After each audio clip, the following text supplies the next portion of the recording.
शरद पूर्णिमा को खीर चंद्रमा की रोशनी में क्यों रखी जाती है, क्यों उसको खाया जाता है, इसका क्या राज है, क्या वैज्ञानिक कारण है, ये हम आपको बताएंगे।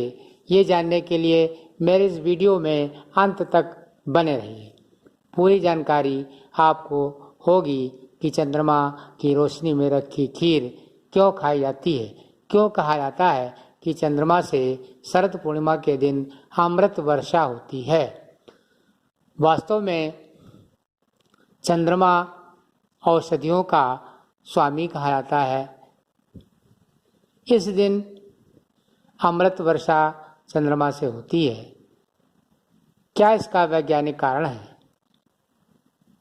चंद्रमा शरद पूर्णिमा के दिन सबसे पृथ्वी के निकट आता है, जिसके कारण अंतरिक्ष में उपस्थित अन्य ग्रहों की सकारात्मक ऊर्जा, सकारात्मक किरणें चंद्रमा पर पड़ती हैं, जो चंद्रमा की रोशनी के साथ पृथ्वी पर आती हैं।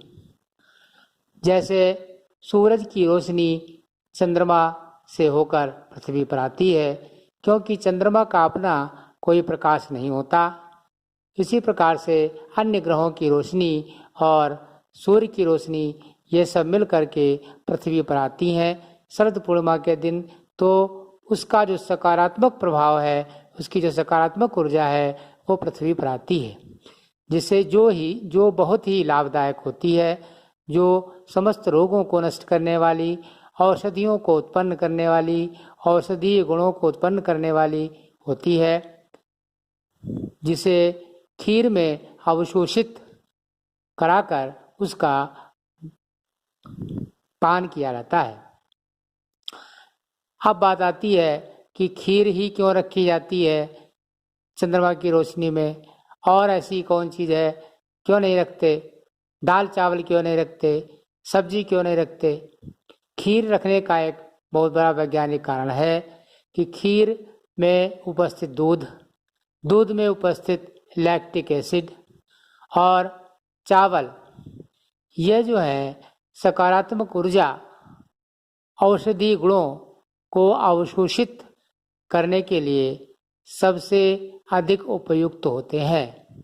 यह सबसे अधिक चंद्र किरणों को अवशोषित करते हैं, जिससे चंद्रमा के औषधीय गुण, चंद्रमा की रोशनी के औषधीय गुण सब उसमें व्याप्त हो जाते हैं, जिसे खाकर हम निरोग होते हैं।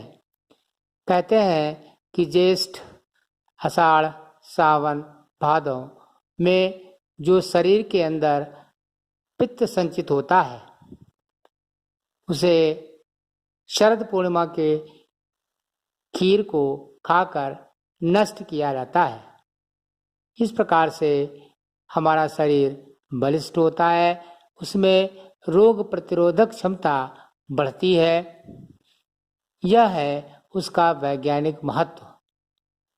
वैसे धार्मिक महत्व तो हम कहते हैं कि इसी दिन भगवान श्री कृष्ण ने महारास लीला की थी, और उसे देखते देखते चंद्रमा इतना मुग्ध हो गया कि वह वहाँ पर अमृत वर्षा करने लगा और सभी प्राणियों का कल्याण करने लगा। इसी परिप्रेक्ष्य में एक और घटना कही जाती है कि भगवान कृष्ण की सलाह से द्रौपदी और पांडव अपनी मानसिक संतुष्टि के लिए, शांति के लिए गंगा स्नान के लिए गए थे, और सुबह चंद्रमा की रोशनी में प्रातःकाल नहाया था, जिससे वह उनकी मानसिक शांति हुई थी। इस अर्थात इस चंद्रमा की रोशनी में शरद पूर्णिमा के दिन मानसिक शांति और आरोग्य और रोग प्रतिरोधक क्षमता शरीर की बढ़ती है। कहा जा सकता है कि इस दिन अमृत बरसता है, क्योंकि इतनी औषधीय विकिरण, इतनी औषधीय ज्योत्सना चंद्रमा की गुणकारी होती है, जिसका हमें लाभ उठाना चाहिए। धन्यवाद। अगर आपको ये जानकारी अच्छी लगे तो मेरे इस चैनल को सब्सक्राइब कीजिए, लाइक कीजिए और प्यारा सा कमेंट कर दीजिए। धन्यवाद।